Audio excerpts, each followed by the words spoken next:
Welcome back to the show, ladies and gentlemen. I'm Jeanna. And I'm Evo. Happy Friday, Evo. Happy Friday, Jeanna. So How you feeling today? today I feel effing great. Yeah, no stress? We're gonna try to keep it clean. Cause I almost just dropped the F-bomb right away. Yeah, just out the gate. Out the gate. Yeah. I feel fantabulous today. Good. Because I started off the day beating a boss in Zelda Tears of the Kingdom. And from then on, I was like, let's go. Yeah, I just want to say that I am blessed to have the ability to play video games with my wife, man. I mean, I'm going to tell you, from a guy's point of view, or from a guy's perspective, that is a beautiful thing to have. And and we kind of like bump heads a bit, right? About playtime, right?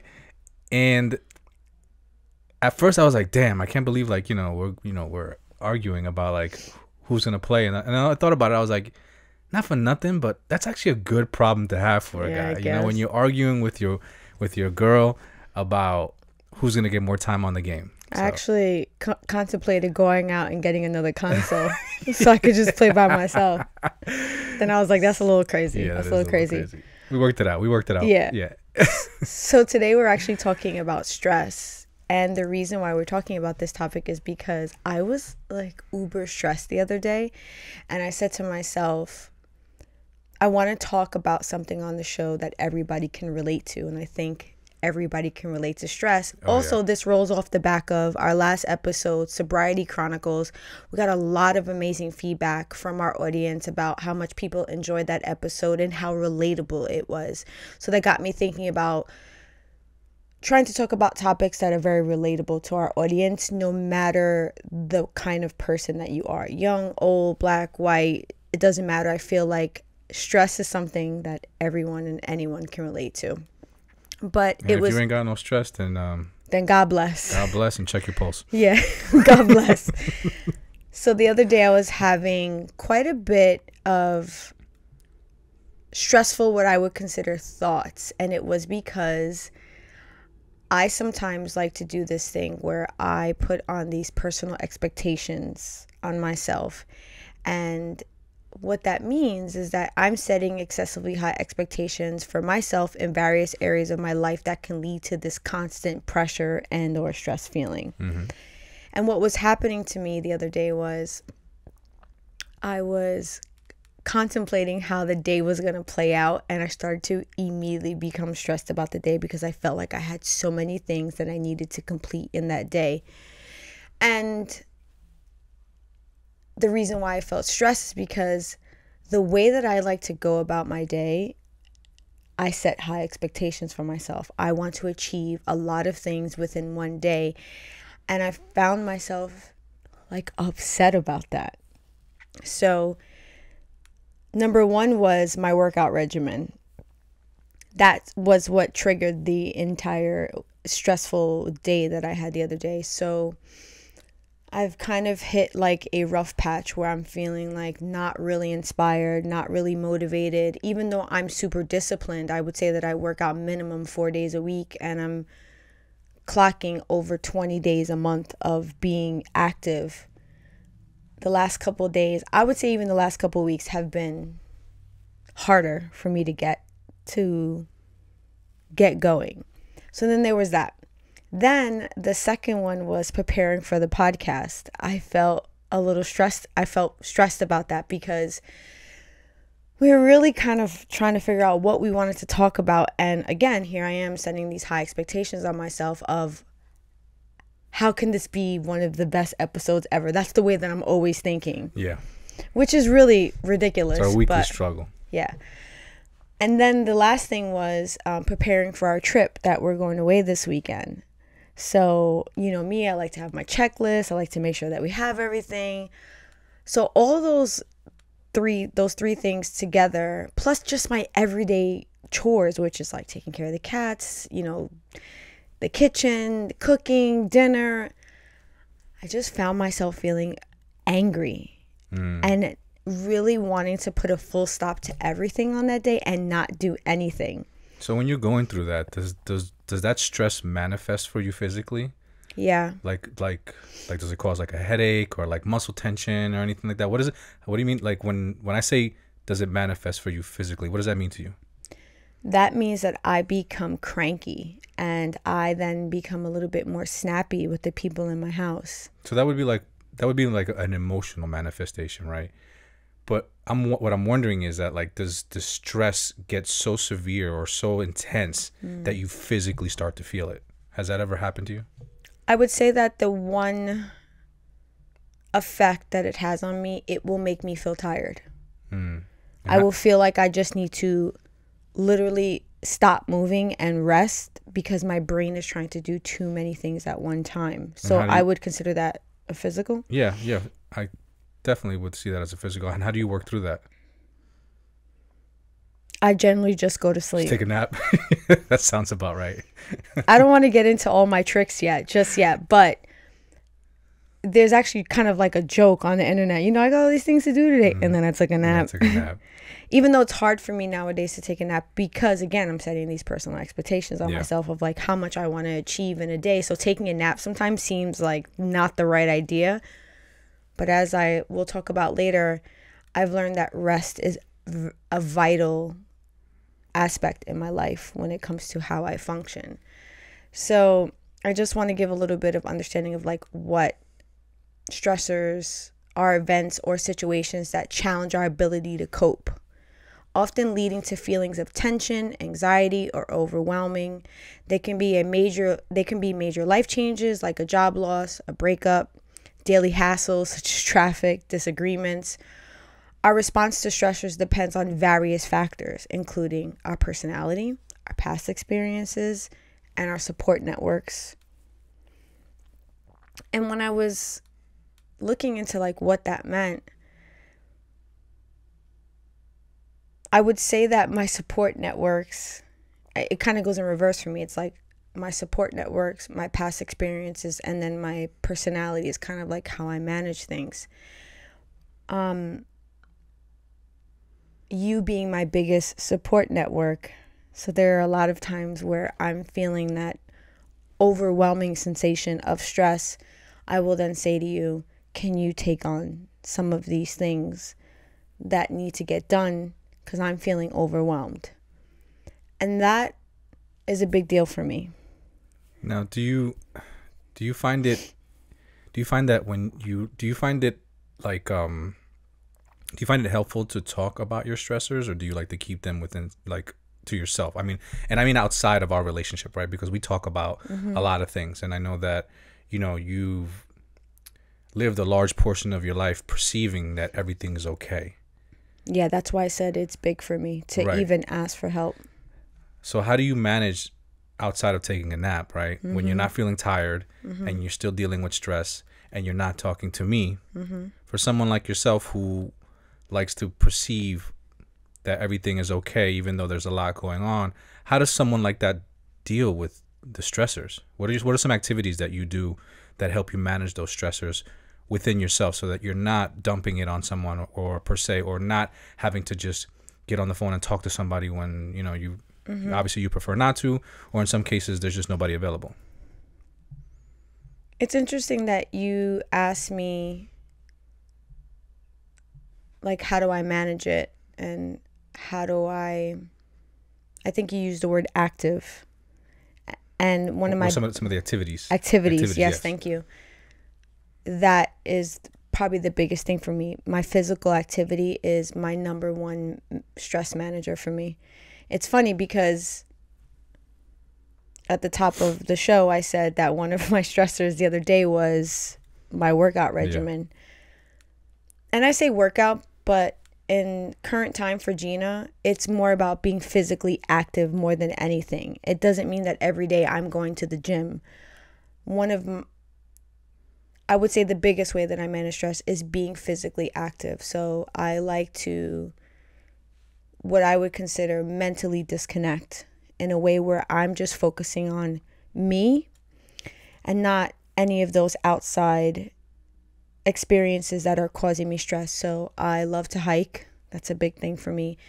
It allows me to be totally disconnected for several hours. I actually went on a hike the other day with my cousin, and we hiked for what felt like 3.5 hours, something like almost 6 miles. And him and I were just having a conversation. We were just talking about life and love and, just our experiences. Sounds really relaxing. That helps me so much. And then we went and we had some good food afterwards. And then the next day I actually went like on a 14-mile bike ride. Those physical activities is what helps me manage and helps me manage the stress, because I'm not sure if everybody's aware of this, that when you're physically active, your brain is releasing endorphins. And these are natural stress relievers. Yeah. So that's why sometimes when I see Evo doing physical activity, I try to encourage him to get off of his devices, because I want him to be solely like immersed in that experience, so that you're getting those endorphins, and so that when you do incur stress, you've gotten some of that hit of that good feeling. So maybe you're not going to be as, I guess in my terms, cranky about something. I literally felt cranky day before yesterday. And if I'm going to be, if I'm being 100, I really just wanted to say F it all and just play Zelda all day. Yo, Zelda will have that effect on you, especially this one. Side note, I said this to you, privately in our relationship. I feel that the designers of this particular game of Zelda, were geniuses. Yeah. Because it's literally like crack. You start playing it and you just want to keep going to the next objective and the next objective and the next objective. And it's so interactive. It's so free play, so free roam. You can do a bunch of things. There's like 4 or 5 different ways to solve the same objective, which I think is great. But let's not get too much into that. I don't want to I'm divert sorry. the conversation. Obviously we're very passionate about this game. But so I want to tell you what switched my mental on that day where I was feeling like that. I came across a video on TikTok of Venus Williams, and she was talking about how being disciplined is actually freedom. Because when you exercise your discipline, you then can do the things that you want to do. Because when you're not being disciplined about your life, then you start to incur anxiety, you start to incur stress, because you don't know how to properly manage these things, because you're not putting yourself in an environment where you're doing hard things and then exercising that discipline. So I'm not probably quoting the clip right, but she basically just said discipline is freedom. And when I tell you that got my butt right off of that like cranky, I don't want to do anything feeling, because I consider myself someone who thrives in discipline because of my past experiences in life. And I was saying earlier that your past experiences is really one of the ways that how people respond to stress. So based on my past experiences in life and my childhood, teenage, and young adult life, I've known that being disciplined has got me through a lot of hard things. So like I feel like I thrive in that. But then, I'm human. I have those moments where I'm just like, this is too much. And back to something you said a little earlier about physically how stress comes out. There's times I just cry, because I feel like I need to get that feeling, that overwhelming, that tension. I feel like I need to let it out. And one of the best ways for me to let it out is to cry. It's like a form of expression. Like you're expressing that emotion out and letting it out. And so out of these methods that you've mentioned, which is working out and crying, would you consider those your go-tos? Well, I would say I have 3. You have 3. Yeah. So first and foremost is physical activity. Second is sleep. And when I say take a nap, yes, that's part of it, but I actually mean adequate sleep. I mean getting my 8 hours of sleep. You know that is not a joke. That's essential. Yes. I do not play. I do not play around with that. I do not play around when it comes to getting adequate sleep. I actually listened to something the other day about how your brain works, and how as humans, that's the one thing that we will push aside all the time is sleep. We'll say, oh, I hang out a little bit longer, then your sleep gets sacrificed, or you work a little bit more, your sleep gets sacrificed. So I'm not willing to sacrifice sleep, because I've learned that when I don't get adequate rest and I don't get adequate sleep, the way that I'm able to tackle a day feels excruciating. And then I feel more stressed because I'm not readily prepared for the day. So I double down on sleep. And then the last one is eating well. Eating well really is a big one for me, and that wasn't always part of my life. I a lot of times did the complete opposite. When I was stressed, I ate unwell. I would tell myself things like, I deserve this, I had a hard day, or I should get a glass of wine because, and then what I didn't realize is that I was putting myself in like this vicious cycle of numbing the way that I was feeling versus learning how to manage the way that I was feeling. So healthy diet is a big one. And then, crying. I mean, they all sound like very effective ways on managing stress. And I think that they're very realistic. Yeah, they are. They are very realistic.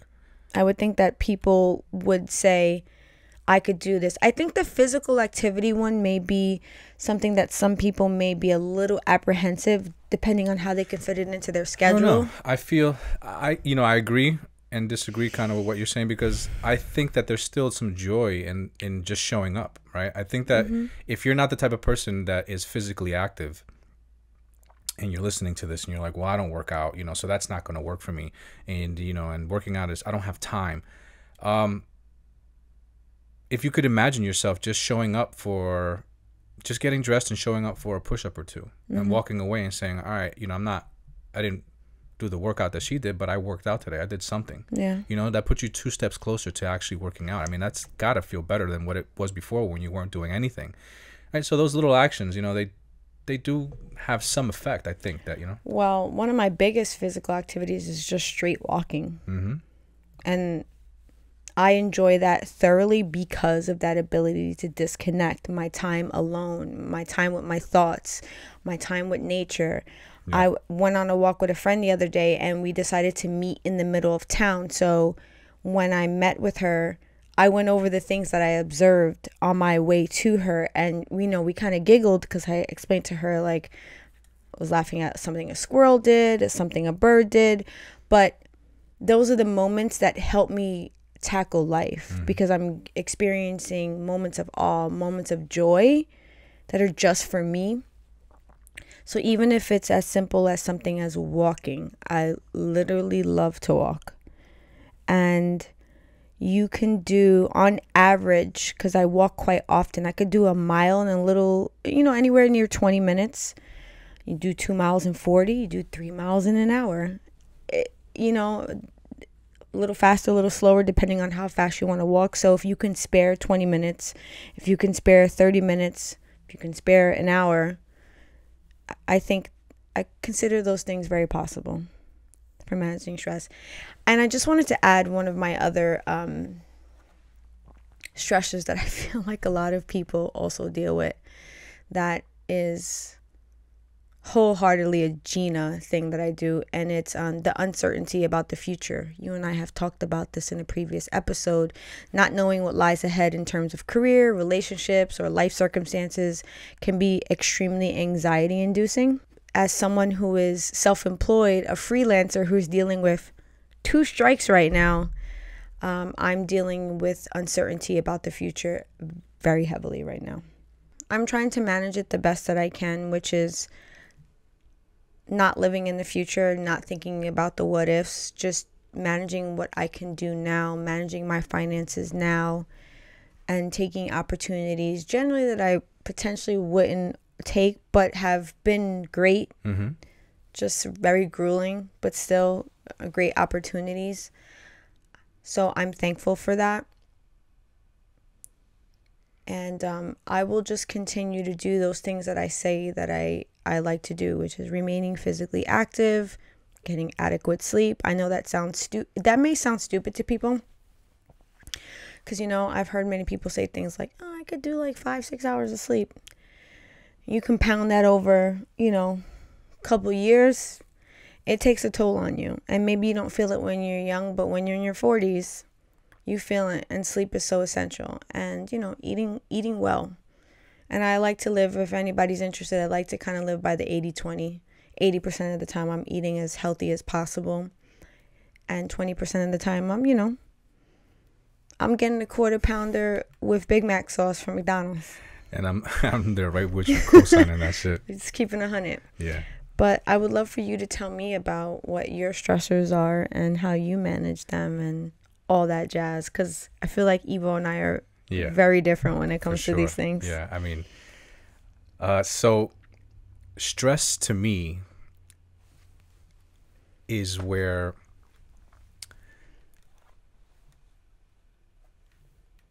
expectation doesn't meet reality.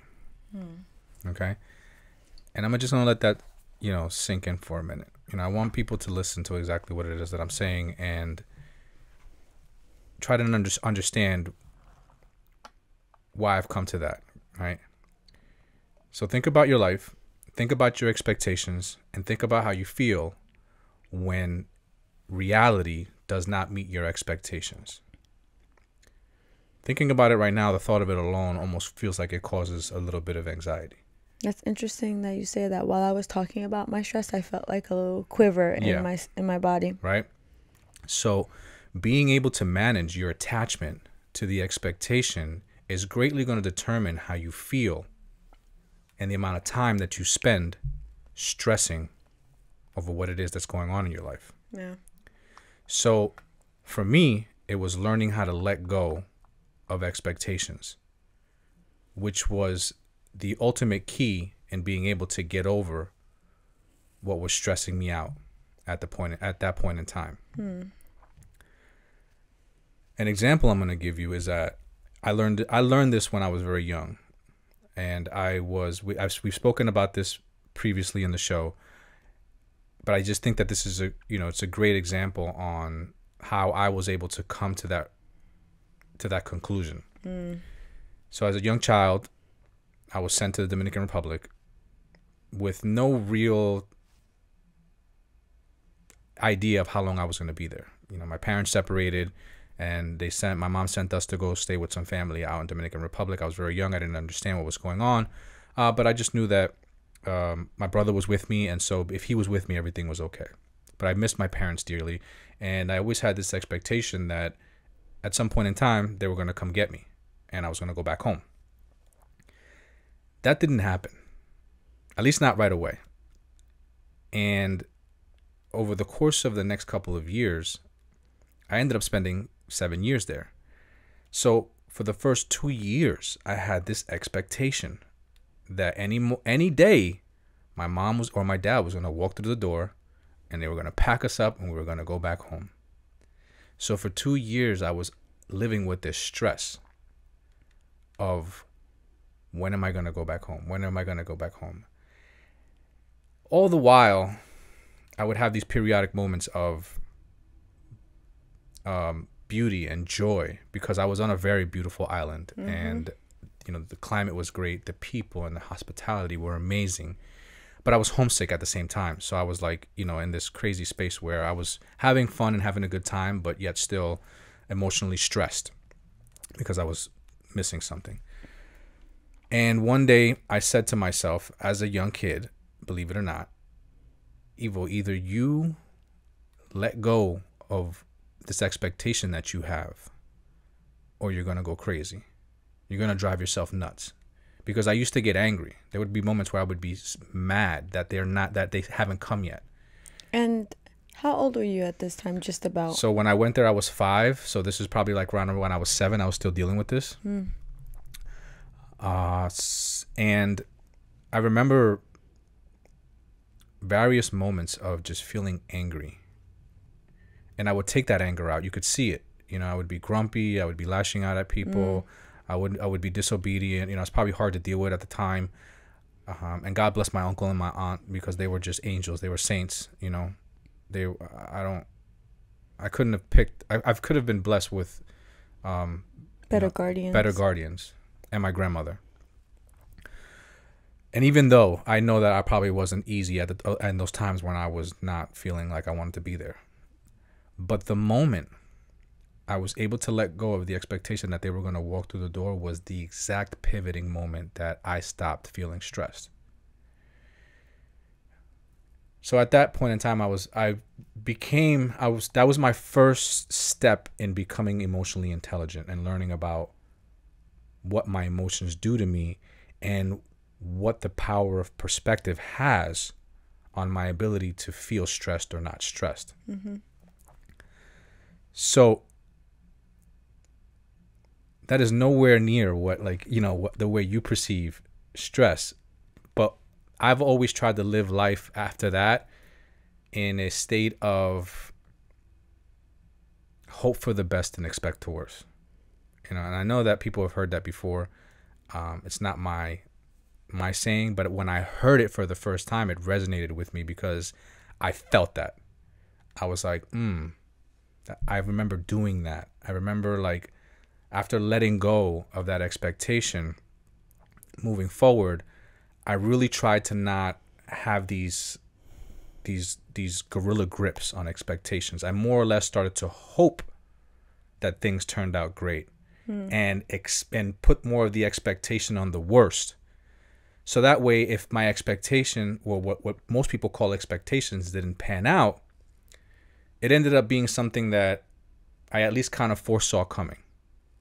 So since you say that it is different from the way that I look at stress, how would you define the difference between you and I?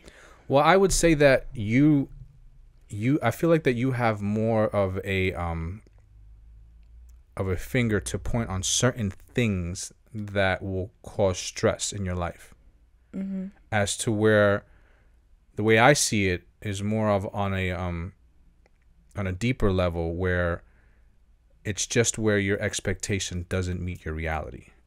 To me, that is the inception of stress. That is when it's born. That's when it's first created. Like that is the big bang of stress per se, for me. Okay. So then, because you feel like I can kind of pinpoint the things that will provide stress to my life, I would think then I'm able to stay away from some of these things. Yeah. So since for you it is just say it for me one more time. It is where reality doesn't meet expectation. So then how do you keep yourself in a state of, I guess, preventative? Like, how are you preventing that from happening? Great question. So I can't really prevent it from happening per se. Because our reality is what we give our attention to. Okay. And if we're going to give our time and attention to something, it's because we have a vested interest in it. And if you have a vested interest in something, I believe to some degree there's a certain expectation that you have, that you want to come out of the attention that you're giving to something. I would right? agree. So by default, you're setting an expectation. The trick is to be able to identify the fact that you're setting an expectation and to know that that expectation may not meet your reality, and to be well aware of what that may feel like and what that situation may look like so that you can anticipate it so that it doesn't blindside you, right? Because we all know, at least I believe that I know, that it's the ones that you didn't see coming that hurt the most. Yeah. Right? The ones that blindsided you are the ones that you remember for a long time, and they almost become like a traumatic stressor in your life. Yeah, I can name two Right? things that blindsided me that I still talk about to this day. So I like to, just for me personally, I like to try. I'm not saying that like this is something that I do every day or all the time, because even I'm guilty of not doing this, but I try to replace my expectation with hope and just take the expectation out of it, because man, there's nothing like having a failed expectation. That platform where you set your expectations. They're very high. You want to achieve those expectations, right? So on your journey up to that expectation, when you get there and it doesn't meet that, the fall is severe. And when you hit the ground, the pain that you feel is hurtful. Yeah. So I applaud you for living in that space. thank you. I mean, it's like, Because as you say it, I just immediately feel anxious. yeah. Well, this is how I know that you and I are very, like, Yeah. we move very different in that space. Because when I hear you say this, I'm like, why are we not putting a plan in place? Yeah. And you're like, no, I want to live in the hope. And I'm like, absolutely not. Yeah, because like I have been in many situations where things weren't working out the way that I wanted to. Mm-hmm. And because I had this expectation of how they were supposed to work out throughout the process, when I kept that situation kept failing to meet my expectation, the stress that I was feeling throughout that process was immense. The disappointment, the frustration, the anger, all types of negative emotions. Mm-hmm. And being able to identify that I did it to myself by setting an expectation on something that was going on in my life was the result of me feeling the way that I was feeling. But in order to be able to realize that, I had to be able to go through those stressful moments, right? Mm-hmm. So that's how I got to that conclusion. I think that it's very profound for that to have happened at age 7. well, it didn't exactly. All right, that's when it started. I know, but still, Yeah. just the inception of your process of how you look at stress to start at age 7, Mm-hmm. I think is profound. The reason why I say that is because when I think back to myself at 7 years old, interestingly enough, you and I were in very similar situations. We were both living not with our parents. We were both sent somewhere to be with. I was living with an aunt and an uncle at age 7. And my perception of my reality was vastly different. I was just like, I hate everything about this, but I'm going to act like I love it. Yeah. And you chose to truly love it. Yeah. And you lived in this freedom of just immersing yourself in this new environment and learning to love it. And I did the exact opposite. I just floated through this environment of, I have to be here against my will, and I hate everything about it, but I'm going to make everybody think that I'm okay. Yeah. The interesting thing is that I want to point out about that situation was that I was able to identify the thing that was causing me stress. Mm-hmm. And fortunately, I was very fortunate. I wish this was the case for a lot of people, and I wish that as many people on this planet can be in this situation. I had something of joy that I could replace with what was stressing me at that moment, right? I was able to look in two directions: homesick, United States, parents, all the things that I was attached to back home. And on my right side was this beautiful island with so many great friends and so many beautiful people and so many great experiences that I had experienced. Which one was I going to give my time and attention to, right? Mm-hmm. Because ultimately our attention, our life is compiled of segments of where we decide to focus our attention at. So I decided to focus my attention on something else. Yeah, right? That's why I say it's profound. Right. Because I did not realize how beautiful my situation was when I was going through that until adulthood. Right. I reflect back on all of the great memories that I have. Just the other day, our daughter asked us, why is it that we go camping? And I said it was because of my uncle. My uncle is the one that I lived with, and, he introduced me to the outdoors. Mm-hmm. It wasn't until I got much older that I can reflect upon my childhood and those really stressful moments that I went through and realize that there was real joy in those experiences. Yeah.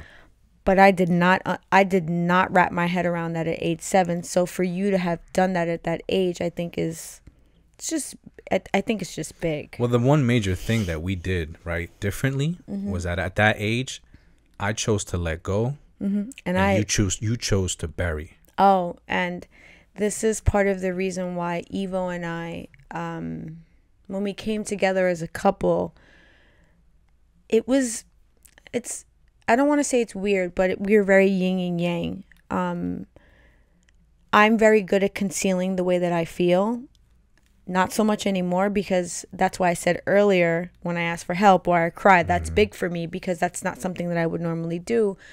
But whereas I can see you not in a good mood from a mile away, you know? I really have to like talk about it. But we were very yin and yang because you taught me how to let go a little bit. I remember one moment in my brain was maybe our first couple of years of living together. I came home from work and I had cleaned the house the day before, and the kids had, do what kids do, and I blew my top. And you pulled me aside and you were like, you have to let this go. Yeah. You have to realize that the house not being in order is like the least of your worries. We're good. Everybody's good. Let it go. And I remember what I did that day. I listened to what you said, and I put the chair by the window, and I sat by the window, and I just stared at the window what felt like forever. I just looked out the window, and I just kept replaying that in my head. And I was like, I'm just going to let go. I'm just going to let go, because it's so hard for me to do that. Because to me, letting go means that I'm not doing something to this unrealistic expectation that I've put on myself. I'm just like trying to excel in everything. And I was like, okay, I'm going to let go. And then I started to let go, and I found it so funny, because then you would get angry, not angry, but I was letting go a little bit too much. Eva was like, why is this ironing board here every single day? You need to put this ironing board away. I was like, nah, just gonna let it go. That's the crazy thing, right? So you became very good at a young age at hiding and holding and managing your stress, right? You became very good at concealing it. Yeah. Right? You can be stressed and no one know it. As to where I had no experience in that. So when I was stressed, you saw it. Oh my God. You could see it. Still to this day. You can still see it to this day. I don't do well with holding on to stress because I've practiced so much letting it go. So, it's still a work in progress, but. And sometimes when you are in those states of stress, I find myself like fidgeting in my seat. I'm just like, when is he going to get over this? This is all over my face, yeah. Yeah, and I want to help you through it, because the way my thought process is, let's put a plan in place. Let's figure it out. But I've learned there's just times you need for me just to hear you out. Yeah. And I've noticed when I just purely listen to you, and I'm just like, all right, you feel better? And you're like, yeah. I'm like, okay, great. And all the thoughts and all the things I wanted to say, I just walk away with them, which is really hard for me. And I'm just like, he feels better. That's all that's important. Because for me, I'm just like, we didn't put a plan in place. We didn't figure this out. We didn't have a solution. We didn't get anywhere. But I've become okay with just knowing that you're not me and I'm not you. And if you feel better, that is the goal, right? That's one of the things that has been very beneficial for us in our relationship, that I'm able to bring that to our relationship to help you. And in the same sense, I feel like you've been able to help me manage the stressful situations that I need to deal with, that I can't just let go of. Yeah. Right. These things need to be dealt with, and they need to be worked through. And so those are the situations that, the way that you go about them and watching you have been very helpful for me. And I'd like to give another example of something that we went through that worked out for both of us. And it was, again, us setting expectation on our life and life meeting life not meeting that expectation. So I'm going to say that again. It was us setting an expectation in our lives and that expectation not being met and the stress that it caused us. And I feel like a lot of people will identify with this as soon as I say it. And what I'm talking about is the expectation that you have on your children. Yeah, I said it, right? A lot of us are guilty of setting expectations on the way that our children are supposed to grow up and who they're supposed to be. And for many years, while our children were growing up, through school with their academics and their behaviors and the things that they were doing, we had an expectation of how they were supposed to be based on the life that we were providing them. We felt that because we were doing everything and anything possible to give them the things that we didn't have, that somehow miraculously they were supposed to appreciate life more than we did. Yeah. That they were supposed to be eternally grateful in the way that we would be had we had that life that we were providing to them. Yeah. That perception was not reality. I mean, like when you think about it, right? What sense does that actually make? Yeah. How is that you expect someone else to be appreciative for having the things that you didn't have? You're the only one with the hindsight to look back and say, wow, that is very valuable because I didn't have it. Mm-hmm. So we went through many years of just frustration with our kids when they kept failing to meet these expectations that we set. Until one day, we looked at each other and we said, I think it was me, I said it to you. Yeah, again, Evo right? being... I came to the realization Evo. that I was like, babe, we have to stop this. We're driving ourselves crazy. We are trying to set expectations on a human being that has free will. We are trying to... We are expecting a result because we're providing them something, right? We're giving them something and we're expecting them to react in a way that is favorable to us, not considering their free will. And not considering it maybe not being favorable for them. For them, yes. Yeah. And so at that moment, I said, babe, we have to stop setting these expectations on these kids. And we have to flip this around and pat ourselves on the back for accomplishing what it is that we said we were going to do. We have to congratulate ourselves for all the effort and showing up the way that we said we were going to, and let life take its course the way that it's supposed to. And I feel like you can apply that to almost any situation. Yes. If you're showing up and you're putting in the work, results may vary. Yeah. Well, but you're still more showing specifically in this situation, for the parents that are setting expectations on their kids, and for the kids who've had expectations set on them by their parents. Know that there's a flip side to that. And the flip side is the parents giving themselves the credit for showing up and doing what it is that they were supposed to do.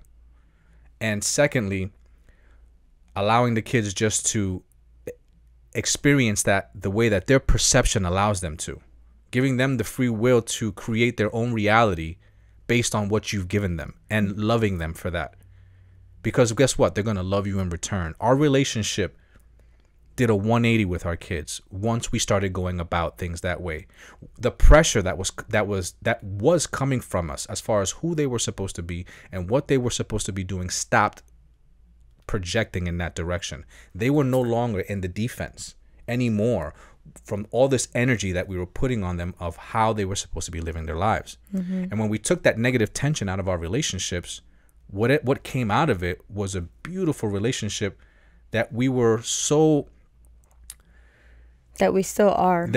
are so willing to be in each other's company. We've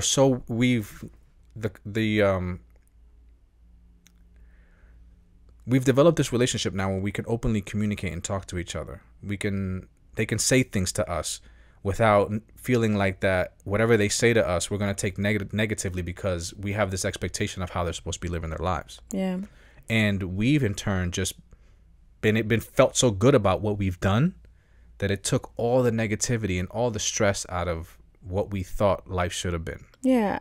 I think it made the aspect of parenting feel very different. We were just like, listen, we're going to give you the guide the best way that we can. We're going to try to give you an understanding of what morals and values are, and some of the ways that you could walk through life that will make things good for you.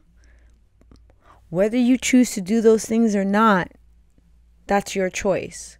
But my job as a parent is to be your guide, especially after a certain point. And we continue to do that. We still continue to do that.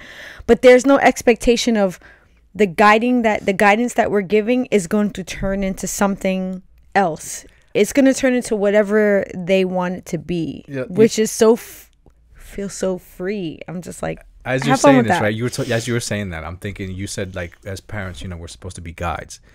And I was just thinking this, like, the same thing in my mind, where I think a lot of parents forget what parental guidance actually is. Yeah. Right?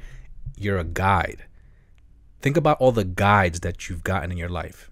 You've made a choice whether to follow that guide or not. Mm-hmm. No guide has ever been forced upon you and made you live your life by that guide. And if it did, you probably rebelled to some degree. Mm-hmm. Think about the relationship that you had with that guide when it was forced upon you. Yeah. So as a parent, your parental guidance should be objective or subjective to the people that you place them on. Yeah. Well, subjective would mean that's like open to interpretation. So then it should be optional, or yeah. You shouldn't have this expectation that because you're giving your children guidance, that they have to live by it. And I think that you're setting yourself up for failure, because I know we did. Oh man, those are some tough years. Yeah, they were. But this is a great time for us to transfer over to the cards, unless there's anything else that you'd like to share. No, those are the two examples that I hope that, by sharing those, that people are able to hopefully identify with some of the stuff in those moments and use them to help them in their daily lives. And with that being said, we're going to the cards. Yeah. All right. What color you want? Did I go first last time? Yeah, you did. Okay, so you go first this time. All right. I'm just going to take, what color is this? Yellow? That's yellow. And on the theme of stress, I'm going to go with blue. Is blue the signifier of stress? Blue. Oh, okay. I guess. I don't know. All right. Describe a time when I disappointed you, but you acted like nothing was wrong. Yikes. Describe a time that you disappointed me and I acted like nothing. I was... feel like that's like a regular thing for women to do. What's wrong? Nothing. Nothing. No, nothing's wrong. But man, I guess one that was significant. Honestly, I can name a couple just off the top of my head.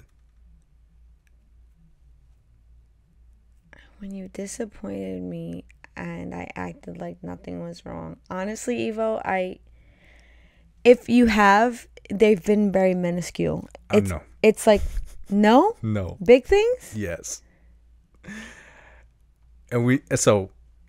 Okay, so you could say it, because it's not coming to me. I'm saying it because I can look back at it and appreciate it for what it was. Okay.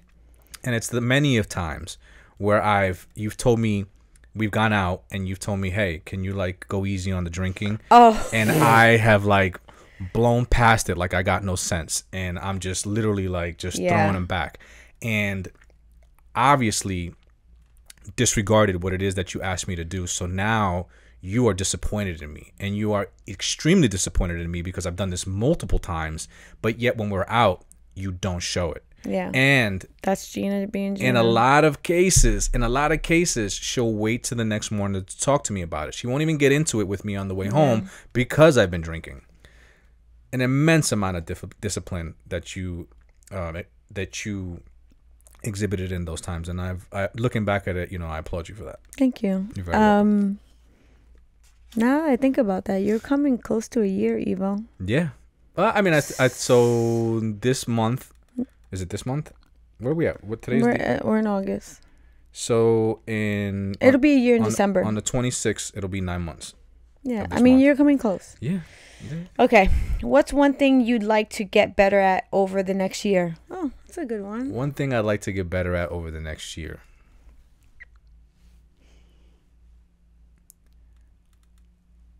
I would say I would like to get better at being and I would like to get better at being in the space that I'm in. And what I mean by that is, I know exactly what you mean. I have turned a new leaf in my life, and it began with the decision to quit drinking. Mm-hmm. I drank for a very long time, and when I drank and I found something that I like, I drank it, and I drank it a lot. So now going on 9 months, I'm just starting to feel the real effects of all of that coming out of my body. And so now I want to be able to get better at capitalizing off of what it is that I'm feeling, and really using this as an opportunity to build off of. And I hope that it trajects me into a space that, had I not quit drinking, I would have never seen otherwise. Hell yeah. Round of applause for that. Yeah. And on that note, that brings us to the end of the episode. And I kind of feel like this guy from the Apollo. Good night and God bless. And no, that's Russell Simmons. Thank you for coming. God bless you. Good night. Yeah, it was the Apollo, right? No, that was Def Comedy Channel. Oh, God, I'm messing us all up. Yeah, but that's what I feel like saying. But until next week on Spark Talk Fridays, we'll recreate conversations about life. Ladies and gentlemen, peace out. Peace out.